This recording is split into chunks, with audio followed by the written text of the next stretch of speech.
अस्सलाम वालेकुम स्टूडेंट्स। इस लेक्चर में मैं आप लोगों के साथ अकाउंटिंग के कुछ एमसीक्यूज़ डिस्कस करूंगा और ये ए लेवल्स एएस लेवल का पास पेपर है नवंबर 2019 का, पेपर नंबर 1 वेरिएंट 2।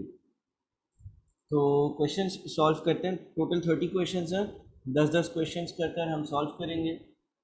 पहला क्वेश्चन बोलता है which concept requires that profit should be based on recognising revenues and their related expenses for an accounting period.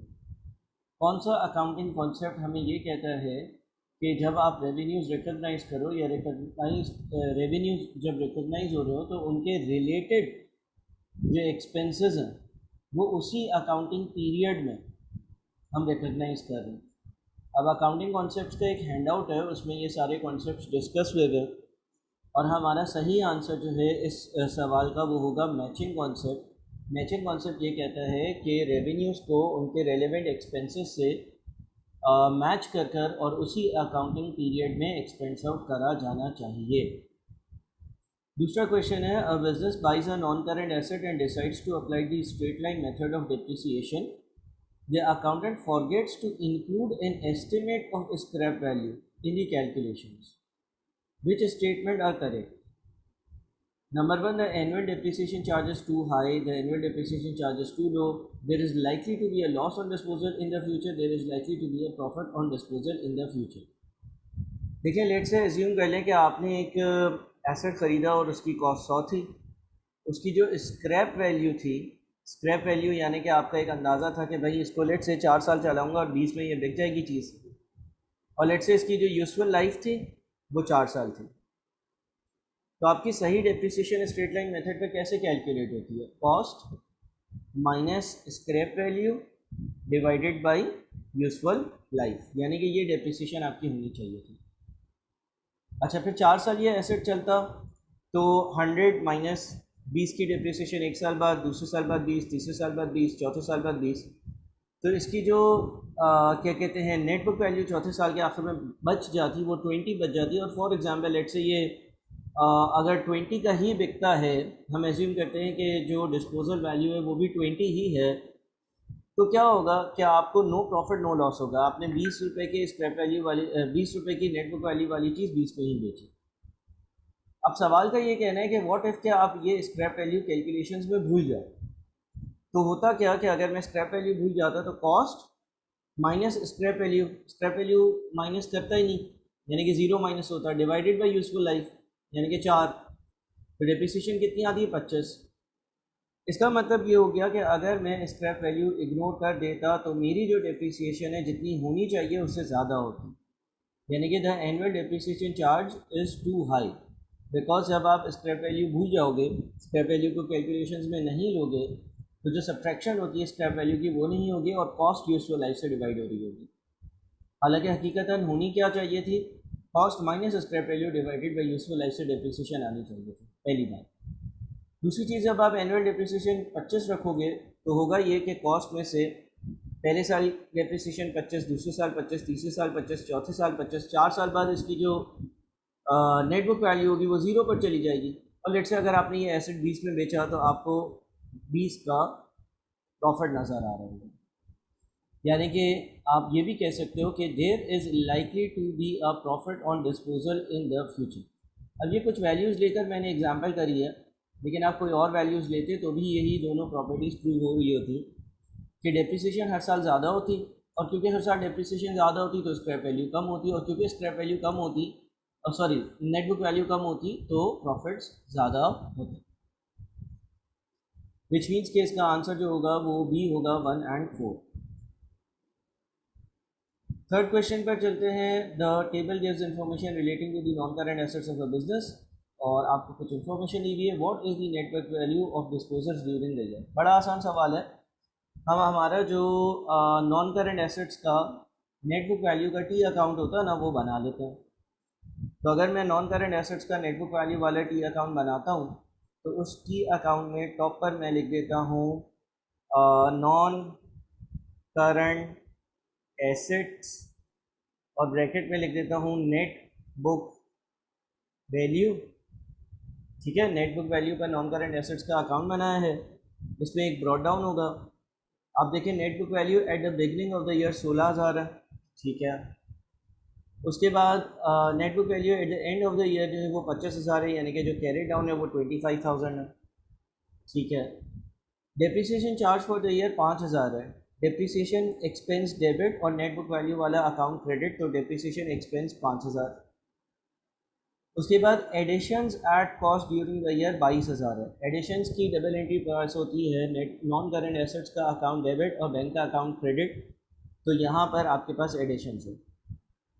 अगर आप कोई चीज़ बेचते हो, डिस्पोजल करते हो, तो डिस्पोजल जो है वो क्रेडिट साइड पर इस अकाउंट में आता है, तो डिस्पोजल की वैल्यू आपको निकालनी है। यही सवाल की रिक्वायरमेंट है, what is the net book value of disposals during the year. इसको हम बैलेंस फिगर से निकाल लेते हैं। ये साइड का टोटल 38,000 है, तो दूसरी साइड का टोटल भी 38,000 होना चाहिए। 38,000 माइनस 5,000 माइनस 25,000 इज़ 8,000, यानी कि 3 का आंसर ए होगा।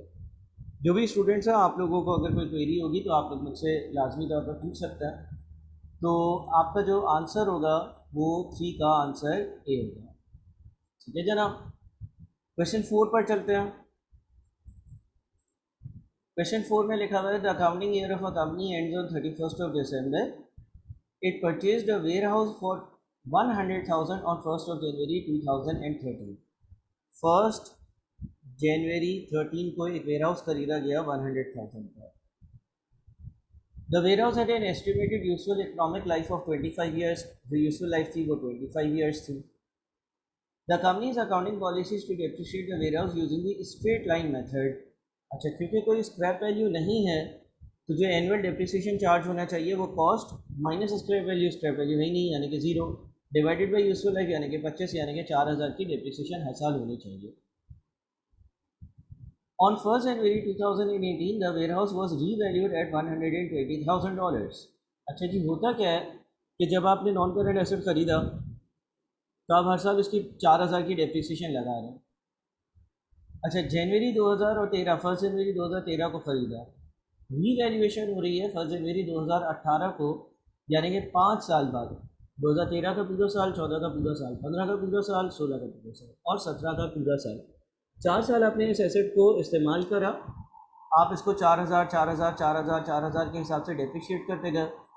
तो देखें 4 साल बाद इसकी जिस दिन रीवैल्यूएशन हो रही है उस दिन इसकी नेट बुक वैल्यू क्या होगी। 1 लाख का एसेट था, माइनस 2013 की depreciation 4,000, minus 2014, minus 2015, minus 2016, minus 2017, यानी कि 5 सालों की आपने डेप्रिसिएशन माइनस करी, विच मीन्स 80,000 इसकी नेट बुक वैल्यू होगी जिस दिन आपने इसको रीवैल्यू किया। रीवैल्यूएशन क्या है, ब्रीफली अगर डिस्कस करूँ, कुछ टाइम बाद जो है ना हम अपने एसेट्स को ये चेक करते हैं कि यार उसकी क्या, हमारी जो नेट बुक वैल्यू आ रही है, क्या बाज़ार में भी ये एसेट इतने का ही है। मिसाल के तौर पर आपने ख़रीदा 1 लाख का था, इसकी ज़िंदगी 25 साल थी, आप हर साल चला रहे हो, इस्तेमाल कर रहे हो, यानी कि 4,000 से इसकी डेप्रिसिएशन चार्ज कर रहे हो, आपके हिसाब से इसकी 80,000 की वैल्यू बच गई है। लेकिन कभी कभार ऐसा होता है कि मार्केट में उस चीज़ की वैल्यू जो है वो ज़्यादा होती है, यानी कि आपकी बुक्स में ये चीज़ 80,000 पर आ रही है, आपकी बैलेंस शीट पर ये चीज़ 80,000 पर आ रही है, बट मार्केट में इसकी जो वैल्यू है ना, यानी कि इसकी जो मार्केट वैल्यू है या रीवैल्यूड अमाउंट है वो 120,000 है। सब कह रहे हैं कि यार ये चीज़ तुम 80,000 की सोच के बैठे हुए हो, ये तो बाज़ार में 1,20,000 की मिलती है।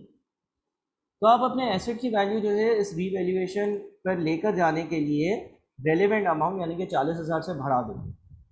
कहने का मकसद ये है कि अगर लेट से आपका जो नॉन करेंट एसेट्स का अकाउंट बना हुआ होगा और वो नॉन करेंट एसेट्स का अगर नेट बुक वैल्यू वाला अकाउंट बना हुआ है, उसमें एसेट 80,000 पर आ रहा होगा, आप क्या करोगे, आप अपने नॉन करेंट एसेट के अकाउंट को 40,000 से बढ़ा दोगे, यानी कि डेबिट कर दोगे, और रीवैल्यूएशन रिजर्व या रीवैल्यूएशन के अकाउंट को जो है ना वो 40,000 से क्रेडिट कर दोगे। अच्छा, इसकी मुख्तलिफ एंट्रीज पास हो सकती हैं। अगर कंपनी एक्यूमुलेटेड डेप्रिसिएशन का अकाउंट अलग मेंटेन करती है तो अलग एंट्री होगी, लेकिन क्योंकि ये एमसीक्यू है तो ज़्यादा डिटेल में नहीं जाऊँगा। बहरहाल रीवैल्यूएशन आपका रिजर्व होता है, रीवैल्यूएशन रिजर्व 40,000 से ही क्रेडिट होगा। नॉन करंट एसेट्स जो है वो 40,000 से अगर नेट बुक वैल्यू वाला अकाउंट है तो डेबिट होंगे, अदरवाइज अगर एक्यूमुलेटेड डेप्रिसिएशन है थोड़ी सी अलग एंट्री पास होगी। बहरहाल अब आपकी बुक्स में ये एसेट 1,20,000 पर आएगा। अच्छा, अगर इसकी ज़िंदगी 25 साल थी 1 जनवरी वाले दिन जब मैंने इसको ख़रीदा था, तो अब तो इसको 5 साल हो गए ना, यानी कि अब इसकी ज़िंदगी बाकी कितनी है सर? 20 साल। तो अब इसका सवाल ये था, what was the depreciation charge for the year ended 31 दिसंबर 2018। अब आने वाले सालों में मैं जब डेप्रिसिएशन चार्ज करूंगा ना, तो 1,20,000 को 20 से डिवाइड कर कर रिमेनिंग यूजफुल लाइफ 20 साल है। 25 साल तो तब थी जब मैंने 1 जनवरी को ख़रीदा था, तो मैं 1,20,000 की वैल्यू को 20 से डिवाइड कर कर एनुअल डेप्रिसिएशन 6,000 चार्ज करूँगा। This will be my depreciation expense, which means के 4 का आंसर बी होगा। ठीक है जी। अच्छा, आगे चलते हैं। क्वेश्चन 5 कहते हैं, a company prepared a sales ledger control account, या इसको हम टोटल डेटर्स अकाउंट भी बोलते हैं। The balance did not agree with the total of the sales ledger balances which were 42650। देखिए, अगेन मैं ब्रीफली बताऊंगा चीज़ें, बाकी चीज़ें मेरे वीडियो लेक्चर्स में कवर्ड हैं। ब्रीफली कहने की बात यह है कि सेल्स लेजर कंट्रोल अकाउंट या टोटल डेटर्स अकाउंट जो है ना, टोटल डेटर्स अकाउंट, वो सेल्स डे बुक के, सेल्स रिटर्न्स डे बुक के टोटल से बनता है, उनकी फुटिंग से बनता है। और एक चीज़ कहलाती है सेल्स लेजर। सेल्स लेजर में इंडिविजुअल डेटर्स के बैलेंसेस होते हैं। उन सारे इंडिविजुअल डेटर्स के बैलेंसेस का अगर मैं टोटल कर लूँ, तो वो total of the sales ledger balance कहलाता है। आइडियली इन दोनों का बैलेंस मैच करना चाहिए, लेकिन कभी कभार कुछ सर्कमस्टांसेस में ये मैच नहीं करता। लेकिन ये याद रहे कि सेल्स लेजर कंट्रोल अकाउंट या टोटल डेटर्स अकाउंट एक अलग चीज़ है, और सेल्स लेजर का टोटल या सेल्स लेजर के टी अकाउंट्स अलग चीज़ है। इसमें इंडिविजुअल डेटर्स के अकाउंट्स होते हैं, mister A, mister B, mister C, mister D, अलग अलग अलग। यानी कि अगर हमें ये डिटेल देखनी है कि हमने मिस्टर ए को कितनी चीज़ें बेची, मिस्टर बी को कितनी चीज़ें बेची, मिस्टर सी को कितनी चीज़ें बेची, तो वो यहाँ होगा। सेल्स लेजर कंट्रोल अकाउंट जो है वो सेल्स डे बुक का जो फुटिंग या टोटल होती है, सेल्स जर्नल की जो फुटिंग या टोटल होता है, सेल्स रिटर्न डे बुक का जो टोटल या फुटिंग होती है, कैश बुक होती है, उससे बनता है। फुटिंग का मतलब ये कि टोटल चीज़ें होती हैं, यानी कि इसमें इंडिविजुअल हर डेटर्स की सेल्स नहीं होती। बुक्स ऑफ प्राइम एंट्री के लेक्चर्स में ये बात डिस्कस करिए। तो ये जो बैलेंस है ये हमारा सेल्स लेजर का बैलेंस है टोटल। सवाल में ये बोला हुआ है what was the corrected total of the sales ledger balances, यानी कि अगर इसमें से कोई करेक्शन है सेल्स लेजर के बैलेंसेस में तो वो हम करेंगे। अब जो अमाउंट हमें बताया हुआ है, वो है 42650। ठीक है। पहला पॉइंट कहता है an irrecoverable debt of 500 in the general journal had not been recorded in the sales ledger, यानी कि बेड डेट जो है वो मैंने सेल्स लेजर में रिकॉर्ड नहीं किया। जिस बंदे का बेड डेट था, जो मेरे पैसे खा कर गया था, उसकी रिकॉर्डिंग नहीं करी है, यानी कि बेड डेट डेबिट और जो सेल्स का बेड डेट डेबिट और डेटर का अकाउंट क्रेडिट होता है, जो डेटर का अकाउंट क्रेडिट होता है वो नहीं किया। अगर मैं वो करूँगा तो मेरे रिसीवेबल्स का, यानी कि सेल्स लेजर के सारे बैलेंसेस का जो टोटल है वो कम होगा, मेरे रिसीवेबल्स कम हो जाएंगे। फिर लिखा हुआ है the sales journal has been incorrectly added and must be reduced by 760। देखिए, सेल्स जर्नल क्या होता है ये आपको मालूम होना चाहिए, बुक्स ऑफ प्राइम एंट्री में आपने पढ़ा है। और इसके टोटल में गलती है, अगर सेल्स लेजर के टोटल में गलती है, वो गलती सेल्स लेजर कंट्रोल अकाउंट में जाएगी, इंडिविजुअल अकाउंट में नहीं जाएगी, यानी कि ये एरर हमसे पर्टेन ही नहीं करता। ठीक है। सी में लिखता है the sales ledger control account includes the discount received of 400, it should have been discount allowed 600। Again ये गलती कहाँ है? ये गलती सेल्स लेजर कंट्रोल अकाउंट में है, इंडिविजुअल अकाउंट्स में नहीं है। 4 में बोलता है sales to J Brown 640 have not been entered in his account, यानी कि जे ब्राउन, यानी कि जो इंडिविजुअल अकाउंट है उसमें जो हमने एंट्री पास करी थी 640 की सेल्स हुई थी, जे ब्राउन डेबिट 640, सेल्स क्रेडिट 640, उसकी एंट्री पास नहीं करी, वो करेंगे तो हमारा बैलेंस इंक्रीज होगा जो इंडिविजुअल अकाउंट से होगा। तो सही आंसर 42790 होगा, यानी कि 5 का आंसर जो है वो डी है। ठीक है। अच्छा जी, आगे चलते हैं। The correction of which error would require an entry in the suspense account. Again correction of errors के चैप्टर में और उसके लेक्चर्स में हमने ये डिस्कस किया है कि सस्पेंस अकाउंट तब यूज़ होता है जब कोई ऐसा एरर हो जिसकी वजह से ट्रायल बैलेंस ना हो रहा हो। दो तरह के एरर्स हैं। हैंड आउट अगर आप लोगों को चाहिए आप मुझे व्हाट्सएप कर दें, वैसे रजिस्टर्ड स्टूडेंट्स को मैंने एरर्स का हैंड आउट भेजा ही होगा, जिसमें हमने ये डिस्कस किया कि कौन से एरर्स हैं इफेक्टिंग द ट्रायल बैलेंस और कौन से एरर्स हैं not affecting the trial balance. अब यहाँ पर कुछ यहाँ पर एरर्स मेंशन है, आपको ये बताना है कि इसमें से कौन से एरर ऐसा है जिसकी वजह से सस्पेंस अकाउंट की इन्वॉल्वमेंट होगी। पहली चीज़ है $100 paid for vehicle repairs was debited to the vehicle account, यानी कि व्हीकल रिपेयर्स यानी कि एक एक्सपेंस था, उसको आपने व्हीकल अकाउंट में डेबिट कर दिया। देखिए इस एरर में हमें सस्पेंस अकाउंट की ज़रूरत नहीं होती है। मैं एरर्स जो है वो बहुत ज़्यादा डिटेल में रिपीट नहीं कर सकता। कंपनसेटिंग एरर है, एरर ऑफ ओमिशन है, ट्रांसपोजिशन एरर है, बहुत सारे एरर्स हैं। और क्या कहते हैं, उन एरर्स के लेक्चर में मैंने ये डिस्कस किया कि ये किस तरह का एरर होगा। बहरहाल आपने किया क्या कि आपको व्हीकल रिपेयर्स को अकाउंट को डेबिट करना था 100 से, और आपने व्हीकल के अकाउंट को डेबिट कर दिया 100 से, यानी कि आपको एंट्री पास क्या करनी थी, $100 paid for vehicle repair be debited to the vehicles account. आपने एंट्री पास क्या करनी थी, vehicle repairs debit 100, bank credit 100। आपने एंट्री पास क्या कर दी, व्हीकल का जो अकाउंट है वो डेबिट कर दिया 100 से, और जो बैंक का अकाउंट है वो क्रेडिट कर दिया 100 से। अब आप इसको सही कैसे करोगे, बैंक तो सही रिकॉर्ड हुआ है, तो आपको करना ये होगा कि व्हीकल, देखिए ये करना था, ये सही वाली एंट्री है, ये गलत एंट्री पास कर दी। तब करेक्टिंग एंट्री में हम व्हीकल रिपेयर्स के अकाउंट को डेबिट करेंगे, क्योंकि वो हमने करा ही नहीं है। और व्हीकल का जो अकाउंट है उसका बैलेंस ओवर स्टेटेड है, उसको सही करने के लिए, उसको रिड्यूस करने के लिए उसको क्रेडिट करेंगे। ठीक है जी। एरर्स के हैंडआउट में इस तरह की एग्जांपल्स डिस्कस हुई। अब देखिए इस एरर को करेक्ट करने के लिए हमारा ट्रायल बैलेंस जो है वो बैलेंस हो जाता है, और जब हम इसको करेक्ट करते हैं तो सस्पेंस अकाउंट की किसी भी किस्म की कोई भी इन्वॉल्वमेंट नहीं होती है। इसी तरह से दूसरा एरर है sales invoice of 45 was omitted from the sales unit. ये कौन सा एरर है, जिसने पढ़ा हुआ है उसको पता होगा। एरर ऑफ ओमिशन है, इसकी डबल एंट्री ही रिकॉर्ड नहीं हुई है। डबल एंट्री रिकॉर्ड करोगे तो डेबिट डेबिट सेल्स क्रेडिट कर दोगे, और जब ऐसा कर दोगे तो एक डबल एंट्री रिकॉर्ड हो जाएगी। ये नहीं भी रिकॉर्ड हो ट्रांजैक्शन तो हमारा ट्रायल बैलेंस कर जाता है। तीसरी चीज़ है drawings of 60 were debited to in the cash book and were credited to the drawings account. Drawings की डबल एंट्री सही वाली क्या होती है, ड्राइंग्स डेबिट और बैंक क्रेडिट। आपने एंट्री क्या पास कर दी है, बैंक डेबिट ड्राइंग्स क्रेडिट। ठीक है जी, यानी कि एरर ऑफ कंप्लीट रिवर्सल है, आपने जो एंट्री है वो रिवर्स पास कर दी है। तो इसको भी करेक्ट करने के लिए सस्पेंस अकाउंट की ज़रूरत नहीं पड़ती है। एरर्स के लेक्चर्स आपको देखने पड़ेंगे। आखिरी wages of $150 way correctly recorded in the wages account and debited in the cash book. इसकी वजह से सस्पेंस अकाउंट की ज़रूरत पड़ेगी, क्योंकि जब आप वेजेस की बात करते हो तो आपकी डबल एंट्री होनी चाहिए थी, वेजेस डेबिट और बैंक अकाउंट क्रेडिट। ठीक है जी, ये एंट्री होनी चाहिए थी। आपने गलती से क्या किया, वेजेस को भी डेबिट कर दिया और बैंक अकाउंट जो है ना, बैंक अकाउंट उसको भी डेबिट कर दिया, तो आपका ट्रायल बैलेंस नहीं होगा। इसलिए क्योंकि एक 150 का क्रेडिट होना चाहिए था, वो रिकॉर्ड नहीं हुआ, और 150 का जो डेबिट नहीं होना चाहिए था वो रिकॉर्ड हो गया। तो आपका ट्रायल बैलेंस जब आप बनाओगे की अकाउंट्स के ब्रॉड डाउन से जो ट्रायल बैलेंस बनता है वो कभी भी बैलेंस नहीं होगा, और सस्पेंस अकाउंट की इन्वॉल्वमेंट होगी, यानी कि 6 का आंसर डी होगा। 7 पर आ जाते हैं। 7 में लिखा हुआ है the table shows information for a business at 31st of March 2019, inventory, payables, other payables. The information excludes the purchase of $3,700 of goods.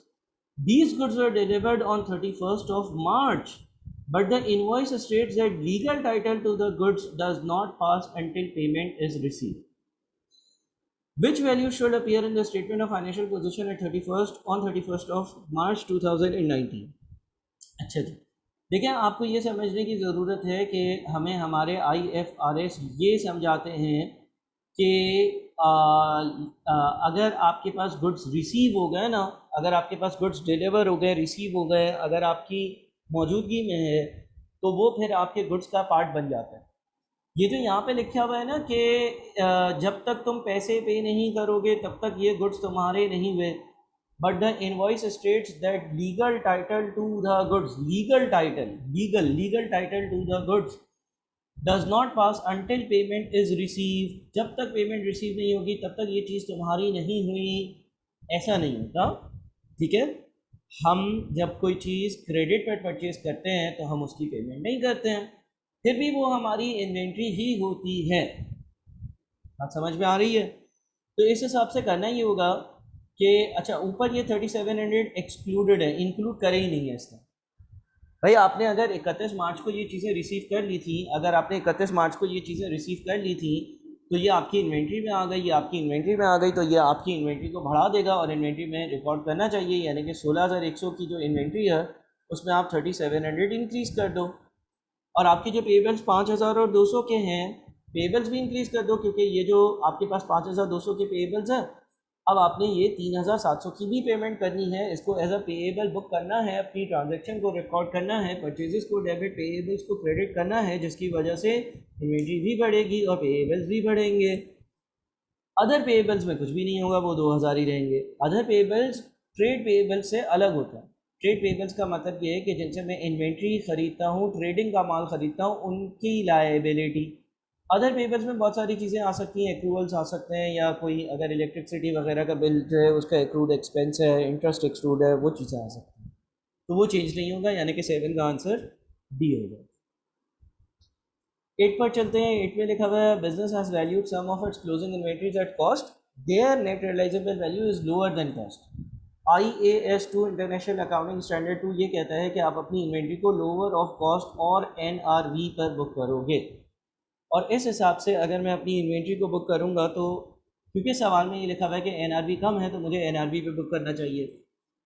यानी कि अगर लेट से कॉस्ट जो है वो 120 है जिस पर ये इन्वेंट्री रिकॉर्ड हुई हुई है, और NRV लेट से जो है ना वो 70 है, तो इसका मतलब मुझे मेरी करंट इन्वेंट्री की वैल्यू कितने से कम करनी होगी? 50 से कम करनी होगी। अब जब मैं अपनी इन्वेंट्री की वैल्यू को कम करूंगा, जब मैं अपनी क्लोजिंग इन्वेंट्री की वैल्यू को कम करूंगा, जब मैं अपनी इन्वेंट्री की वैल्यू को कम करूंगा, यानी कि क्लोजिंग स्टॉक हो जाएगा कम। क्लोजिंग स्टॉक जब हो जाएगा कम तो कॉस्ट ऑफ गुड्स सोल्ड हो जाएगा increase. Cost of goods sold increase होगा तो प्रॉफिट क्या हो जाएगा? कम। यानी कि करंटली क्या हुआ है? करंटली प्रॉफिट ओवर स्टेट हुआ है। ठीक है, देखिए जो मैंने आपको बताया ना कि अगर मैं क्लोजिंग इन्वेंट्री को 50 से कम करूंगा, कॉस्ट ऑफ गुड्स सोल्ड 50 से बढ़ेगा और प्रॉफिट 50 से कम होगा। ये तो तब होगा ना जब आप ऐसा करोगे। अभी तो ऐसा नहीं किया हुआ, अभी तो ऐसा नहीं किया हुआ, अभी तो आपने गलती से इन्वेंट्री को 120 पर दिखाया हुआ। तो इसका मतलब आपकी इन्वेंट्री ज़्यादा दिखी हुई है, आपकी कॉस्ट ऑफ गुड्स सोल्ड कम दिखी हुई है, और आपके प्रॉफिट ज़्यादा नज़र आ रहे हैं, जो कि ऐसा होना नहीं चाहिए। दूसरा, इन्वेंट्री की वैल्यू कम करोगे तो करंट एसेट्स में इन्वेंट्री आती है, तो करंट एसेट्स की वैल्यू भी अभी ओवर स्टेटेड है, आप सही करोगे तो वो सही वैल्यू पर आ जाएगी। 8 का आंसर बी होगा। 9 पर चलते हैं। 9 में बोलता है the following balances are extracted from a trial balance. There was a decrease in the provision for doubtful debts of $280 for the year ended 31st of March 2019. What was the amount of net trade receivables at 31st of March? देखिए total trade receivables दिए हुए 84,600 के। हम अपनी balance sheet पे receivables को net amount पर record करते हैं, यानी कि इसमें से प्रोविजन को माइनस करते हैं। अच्छा, इरेकवरेबल डेट जो 1600 दिया हुआ है, जाहिर है उसकी डबल एंट्री ऑलरेडी पास हुई भी होगी। बेटेड debit receivable credit already pass हुआ होगा, during the year entry pass होती है और वो इसमें एडजस्टेड होगी। लेकिन प्रोविजन का ओपनिंग बैलेंस दिया हुआ है 2835। प्रोविजन साल के शुरू में 2835 की दी हुई है, और सवाल में ये लिखा हुआ है कि there was a decrease in the provision for doubtful debts of 280 for the year ended 31 March 2019। यानी कि जो साल के शुरू में प्रोविजन है, साल के आखिर में जो प्रोविजन होगी वो इससे 280 कम होगी। साल के आखिर में जो प्रोविजन होगी वो इससे 280 कम होगी। साल के शुरू में 2835 की प्रोविजन थी 1 अप्रैल 2018 वाले दिन, यानी कि जब साल ख़त्म होगा 31 मार्च 2019 आएगा तो जो प्रोविजन की वैल्यू है वो 280 से कम हो जाएगी, यानी कि जो क्लोजिंग प्रोविजन होगी वो 2555 होगी। ठीक है, 2555 होगी। तो इस हिसाब से हम अपनी बैलेंस शीट पे जब रिसीवेबल्स नेट दिखाते हैं तो हम रिसीवेबल्स की वैल्यू में से क्लोजिंग प्रोविजन का बैलेंस नेट ऑफ कर कर उसको दिखाते हैं, और 82045 का आंसर होगा, यानी कि 9 का आंसर होगा डी। 82045 यानी कि 9 का आंसर होगा डी। ठीक है जनाब, आगे चलते हैं। Business has the following, business had the following assets and liabilities at the start of the year. A business had the following assets and liabilities at the start of the year. What was the capital account balance at the start of the year? Capital का balance मतलब all assets minus all liabilities, all assets minus all liabilities। ठीक है जी। तो आपके पास a motor car valued at 2500, ये आपका एसेट है। Inventory which cost 4000 with a sales value of 5800, यानी कि इन्वेंट्री की वैल्यू यानी कि 4000, ये भी आपका एसेट है। सर सेल्स वैल्यू नहीं लेंगे, नहीं बेटा, इन्वेंट्री को हम अपनी कॉस्ट या लोअर ऑफ कॉस्ट या एनआरवी पे मेंशन करते हैं, जितने की वो बिकेगी उस पर मेंशन नहीं करते, ठीक है। बैंक ओवरड्राफ्ट ये आपकी लायबिलिटी है 500 की, माइनस कर देते हैं। अ लोन टू अ फ्रेंड, आपने लोन दिया, आपने लोन लिया होता तो लायबिलिटी होती है, आपने लोन दिया है। A loan to a friend from the business bank account of 1000, ये आपका एसेट है। आप किसी को लोन देते हो तो वो करंट एसेट में आता है। तो 7000 आपका सही आंसर होगा, यानी कि 10 का आंसर होगा बी।